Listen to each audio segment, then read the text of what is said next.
그래서 그가 번역한 흠정역에는 예언이 없습니다. 선지자를 모두 대언자로 변경시켰고 예언을 대언으로, 예언하다를 대언하다로 모두 바꿔버린 것이에요. 이로써 성경 번역 역사상 가장 이상한 성경 하나가 나오게 된 것이죠. 흠정역은 성경이 아닙니다. 심지어 선지자들로는 성에 안 찼는지 예수님의 증언마저 누군가를 대신해서 말하는 정도의 영밖에 안 되는 것으로 만들어버렸습니다. 예수님은 미래일을 말할 수 없는 분인가요? 미래일을 말할 수 없기 때문에 예수님도 대언해서 말해야 되는 것인가요? 신성 모독이죠.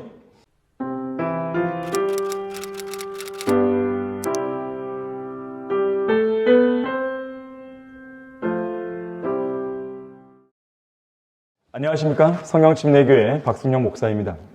이번 완벽한 교회는 없는가 이 강좌에서는 예언이 없는 이상한 책 흠정역이라는 제목으로 강의하겠습니다. 여러분은 예언이 없는 성경을 본 적이 있습니까? 정동수 목사가 번역한 흠정역이 그렇습니다. 하나님께서 영감으로 기록하시고 섭리 속에서 한글로 보존하신 한글 킹제임스 성경은 185개의 예언이라는 단어 또는 예언하다라는 단어를 잘 간수하고 있습니다. 하지만 흠정역은 딱 한 번만 제외하고는 모두 잃어버렸습니다. 그리고 그 한 번이라는 것도 마귀에게 점유당한 자들의 입에서 나오는 말을 위해서만 예언이라는 소중한 단어가 사용되었을 뿐입니다. 그 구절은 이사야 47장 13절인데요. 한글 킹제임스 성경에서는 이렇게 기록하고 있습니다. 너는 너의 많은 계획 가운데서 피곤하게 되었도다. 이제 점성가들과 별을 보는 자들과 매달 징조를 예언하는 자들을 일으켜서 내게 일어날 일들로부터 너를 구원하게 하라.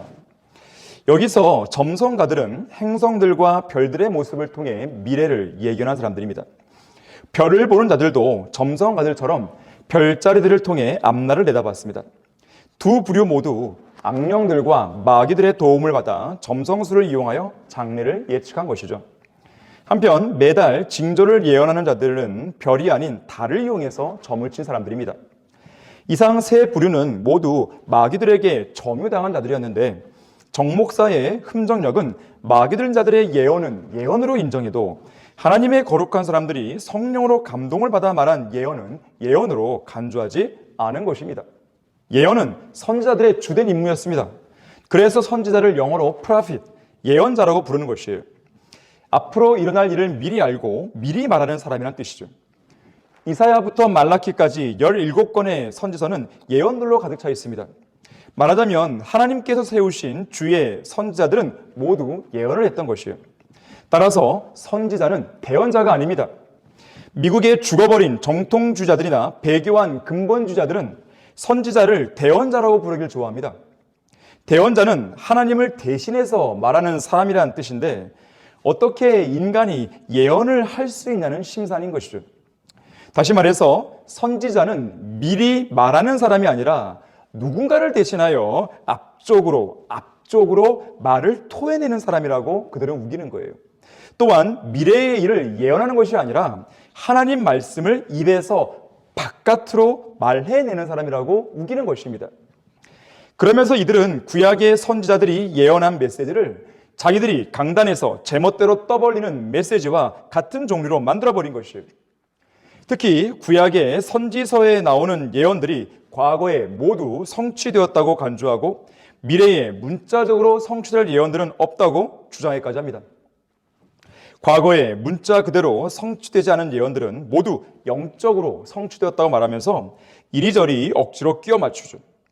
그런 가운데 불의와 부조리로 가득 찬 사회제도의 개혁과 개선에만 사역에 초점을 맞춘 채 세상을 바꾸기 위해 부단한 노력을 기울입니다. 그들이 소위 사회개혁을 위한 메시지라고 오해한 구절들, 대표적으로 공의는 물같이 의는 큰 시내같이 흐를지니라 라는 구절이나 그의 정부와 화평의 증가함이 다윗의 보좌와 그의 왕국 위에 바르게 세워지고 지금부터 영원까지 공의와 정의로 그것을 굳게 세우는 데 끝이 없으리라. 만군의 주의 열성이 이것을 실행하시리라. 와 같은 이런 구절들은 사실상 전천년주의 체계 안에서 주어진 예수 그리스도의 재림에 관한 예언임이 분명하게 드러났습니다. 과연 이들 정통주자들과 근본주자들 가운데서 제대로 된 전천년죄들이 몇 명이나 되겠습니까? 그런 자들과 한통 속인 정동수 목사 역시 마찬가지입니다. 그래서 그가 번역한 흠정역에는 예언이 없습니다. 선지자를 모두 대언자로 변개시켰고 예언을 대언으로, 예언하다를 대언하다로 모두 바꿔버린 것이에요. 이로써 성경 번역 역사상 가장 이상한 성경 하나가 나오게 된 것이죠. 흠정역은 성경이 아닙니다. 예언 없는 성경이 어떻게 성경이 될 수 있겠습니까? 참된 경전, 곧 참된 성경의 진위를 판가름하는 시금석은 인류의 역사 속에서 문자 그대로 실제로 이루어진 예언들이 있습니다. 그래서 진리의 말씀인 성경은 가감없이 예언들을 하되 특히 이 예언들을 가리켜서 확실한 예언의 말씀이라고 말씀하는 거예요. 우리에게 더 확실한 예언의 말씀이 있으니 날이 새어 샛별이 너희 마음에 떠오르기까지 너희가 어두운 곳에서 빛나는 빛에 주의하듯 이 예언의 말씀에 주의하는 것이 잘하는 것이니라. 하지만 흠정역은 더 확실한 예언의 말씀을 더 확실한 대언의 말씀으로 변개시켰습니다. 도대체 더 확실한 대언의 말씀이라는 것이 무슨 뜻입니까? 먼저 이것을 알지니 성경의 어떤 예언도 사사로운 해석에서 나온 것이 아니니 예언은 예전에 사람의 뜻에서 나온 것이 아니요 오직 하나님의 거룩한 사람들이 성령으로 감동을 받아 말한 것이니라. 이 두 구절에서도 흠정역은 성경의 어떤 예언도를 성경 기록의 대언으로 바꿔버렸고 하나님의 거룩한 사람들이 성령으로 감동을 받아 말한 것인 예언을 대언으로 변개시켰습니다. AD 91년에서 96년경 요한계시록을 끝으로 성경 66권이 모두 완성되었을 당시 성경 전체의 5분의 1이 예언이었습니다. 모형이나 상징으로 제시되는 간접적인 예언들까지 포함하면 3분의 2 이상이 예언이라고 말할 수 있지만 직접적인 예언들만 본다 해도 20%가 예언인 것이에요. 이 예언들만 모두 합쳐놓아도 성경 66권 중 약 13권에 해당하는 분량이 나오고 이것은 신약 전체의 절반 정도에 해당됩니다. 이것만 보더라도 예언이 성경에서 차지하는 비중이 얼마나 큰지 알 수 있습니다. 그러나 흠정역은 성경을 예언과 무관한 책으로 만들어버렸어요. 요한계시록 22장 18절 19절은 이렇게 말씀합니다. 이는 내가 이 책의 예언의 말씀들을 듣는 각 사람에게 증거함이니 누구든지 이것들에 더하면 하나님께서 이 책에 기록된 재앙들을 그에게 더하실 것이요 또 누구든지 이 예언의 책의 말씀들에서 삭제하면 하나님께서 생명의 책과 거룩한 도성과 이 책에 기록된 것들에서 그의 부분을 제하여 버리시라고 그랬어요. 자, 여기서 예언의 말씀들이 기록된 이 책과 이 예언의 책은 1차적으로 요한계시록을 가리키지만 넓은 의미에서는 성경도 의미할 수 있습니다. 하지만 흠정역은 예언의 말씀들을 대언의 말씀들로 변개시켰고 이 예언의 책을 이 대언의 책으로 바꿔버렸습니다. 말하자면 흠정역으로는 요한계시록과 요한계시록을 중심으로 한 이 성경이 예언의 책이라는 사실을 전혀 알 수 없게 되는 것이죠. 무엇보다도 흠정역은 요한계시록 19장 10절에서 완전히 길을 잃고 마는데 교인들로 하여금 엉뚱한 지하철역에 내리도록 만드는 것입니다. 이상한 성경도 모자라서 이상한 지하철역까지 만들어버린 것이죠. 내가 그에게 경배하려고 그의 발 앞에 엎드리니 그가 내게 말하기를 삼가 그리하지 말라. 나는 예수의 증거를 가진 내 형제들과 같은 동료 종이니 하나님께 경배하라. 이는 예수의 증거가 예언의 영이기 때문이라고 하더라. 예수의 증거는 예언의 영입니다. 왜냐하면 예수 그리스도께서 증거하신 말씀이 미래의 역사를 예언하고 있기 때문에 그렇습니다. 그래서 예수의 증거를 가진 사람은 동시에 예언의 영을 가진 사람으로서 앞으로 무슨 일이 일어날지 알 수 있는 것이에요. 이와 관련해서 요한복음 16장 13절은 이렇게 말씀합니다. 그러나 진리의 영이신 그분이 오시면 너희를 모든 진리로 인도하시리라. 그분은 자신에 관하여 말씀하지 아니하시며 무엇이나 들은 것을 말씀하실 것이요 또 너희에게 다가올 일들을 알려주시리라. 다시 말해서 교회의 휴거라든지 셋째 하늘에서 있을 그리스도의 심판서, 어린 양의 혼인식, 장차 적그리스도가 세상 전면에 등장할 대환란, 예수 그리스도의 재림, 아마겟돈 전쟁, 주님께서 이 땅에 세워질 다윗의 보좌에 앉아 의와 화평으로 다스리실 천녀왕국, 인류 역사 최후의 전쟁인 곡과 마곡의 전쟁, 하늘과 땅이 불타 없어진 후에 있을 백불의 심판, 새하늘과 새 땅의 창조, 그리스도인들의 영원한 거처인 새 예루살렘의 도래 등에 관한 다가올 일들을 예언의 책인 성경을 통해 아주 구체적으로 분명하게 알려주신 것입니다. 특히 자신이 죽은 뒤에 어디로 가는지 그리스도인은 알고 있는 것이죠.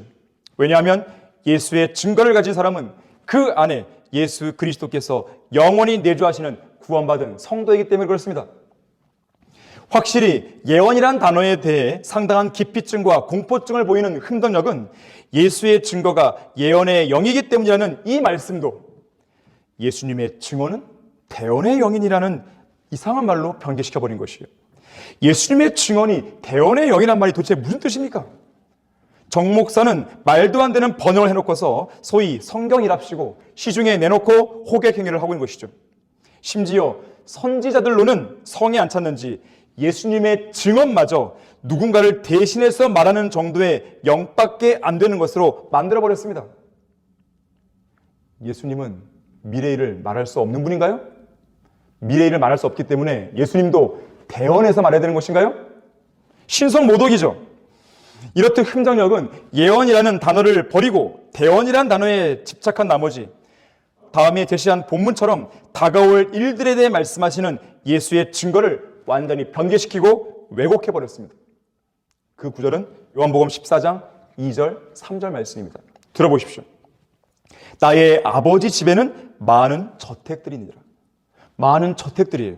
그렇지 아니하면 내가 너희에게 말하였으리라. 나는 너희를 위하여 처소를 마련하러 가노라. 내가 가서 너희를 위하여 처소를 마련하면 다시 와서 너희를 내게로 영접하여 내가 있는 그곳에 너희도 있게 하리라. 장차 구원받은 성도들에게 다가올 일들 가운데 하나인 새 예루살렘에 관한 예수님의 증거에 주목하십시오. 예수님께서는 분명 많은 저택들이라고 증거하셨습니다. 맨션즈예요. 맨션즈. 저택들인 것입니다. 예수님의 증거를 기억하고 잘 간수했던 사도 베드로는 구원받은 성도들을 위해 간직해 두신 하늘에 썩지 않고 더럽지 않고 쇠자하지 않는 유업에 대해 증거했습니다. 그럼에도 불구하고 흥정역은 많은 저택들이 있느니라를 변개된 개혁성경이나 개혁개정판과 타협하여 단순히 거할 곳이 많도다로 변개시킨 거예요. 수십 년 전 미국 텍사스주에 있는 한 교도소에서 구원받은 흑인 여성 수감자 30여 명이 모여 성경 공부를 하고 있었습니다. 그런데 참석자 대부분은 영어 킹제임스 성경을 가지고 공부했지만 유독 루시라고 하는 이 이름을 기억하십시오. 루시라는 이름의 한 수감자만 변개된 성경인 NIV를 가지고 모임에 참석했습니다. 어느 날 영어 킹제임스 성경을 사용하는 한 여성이 NIV를 쓰고 있는 루시에게 이렇게 말했습니다. 루시, 너 그거 알아? 킹제임스 성경을 쓰는 우리가 NIV를 사용하는 너보다 훨씬 더 낫다는 거 말이야. 그러면서 그녀는 루시에게 아까 제가 읽어드렸던 요한복음 14장 2절의 말씀을 펼쳐주면서 이렇게 말했습니다. 자, 봐봐. 나중에 우리는 아버지 하나님의 집에서 저택을 받는다고 되어 있지만 너가 가진 성경에는 저택이 아니라 방을 받는다고 되어 있잖아. 방. 실제로 NIV에는 맨션즈가 룸스로 변개되어 있는 것이에요. 이 말을 들은 루시는 그 자리에서 NIV로 요한복음 14장 2절을 펼쳐서 확인했고 그 사실을 확인한 루시는 곧바로 NIV를 쓰레기통에 던져 버렸다고 합니다. 자, 그런데 이 나라 기독교계에는 저택은커녕 방도 못 받는 자들이 수두룩하다는 것을 알고 있습니까? 바로 흠정역을 위시한 변개된 한글 성서들을 쓰는 사람들, 곧 정동수를 비롯한 어리석은 수많은 군상들입니다. 만일 그들이 구원받은 사람이라면 그들이 믿고 따랐던 성서대로 새 예루살렘 도성에서 어딘가로 가는 길거리에 나앉아 계실 것입니다. 새 예루살렘에 있는 공원 어딘가에 마련된 벤치 위에서 신문지를 덮고 누워 자거나 숲속 나무 밑에 허름한 돗자리를 깔고 누워있게 될 것입니다. 왜 그럴까요? 길거리에는 참으로 거할 곳이 많기 때문입니다. 공원에도 거할 곳이 많도다. 숲속에도 거할 곳이 많도다. 어쩌면 그들은 왜 나에게는 저택을 안 줍니까? 라고 하나님께 항변도 못할 것이에요. 그들은 철석같이 믿었고 사용했던 변개된 성서대로 하나님께서 분명하게 거할 곳을 주셨기 때문입니다. 만일 누군가가 이 영상을 듣고 앞서 언급했던 루시처럼 제대로 된 충격을 받는다면 저는 그렇게 되기를 간절히 바라는데요. 루시가 보였던 행동을 즉시 실천에 옮기길 바랍니다. 자신의 손에 들고 있는 개혁성경과 개혁개정판은 물론 흠든역까지 모두 쓰레기통으로 던져버려야 되는 것이에요. 바르게 보존된 한글 킹제임스 성경에 의하면 새 예루살렘 안에서 영원히 거주하게 될 그리스도인들의 수를 대충 80억 명으로 계산해도 넉넉 잡아 지난 2000년 동안 1년에 400만 명씩 구원받은 것으로 추산했을 때 그들 각 성도에게 넓은 마당, 정원, 연못 등이 딸린 3m 높이의 단층 건물 286평의 대저택이 주어지는 것입니다.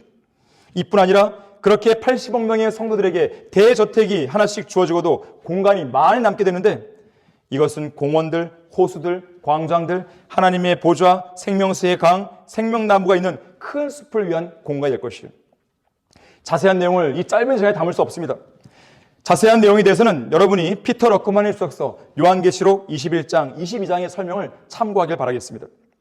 자, 이런 사실을 피상적으로만 받아들일지 아니면 이제 곧 직면할 실제 현실로 받아들일지는 오직 각자의 믿음에 달려 있습니다. 올바르게 보존된 성경을 통해 제시된 예언의 말씀들을 믿으십시오. 하나님의 약속의 말씀들을 믿으십시오. 이렇듯 한글 킹제임스 성경을 믿음과 실행의 최종 권위로 믿고 따르는 그리스도인들은 예언의 영과 확실한 예언의 말씀이 있기에 어두운 곳에서 빛나는 빛을 통해 확고한 소망 속에 살아갈 수 있습니다.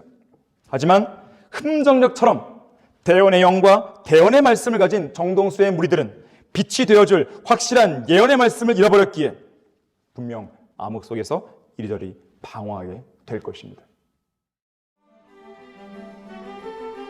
그리스도인은 한글 킹제임스 성경을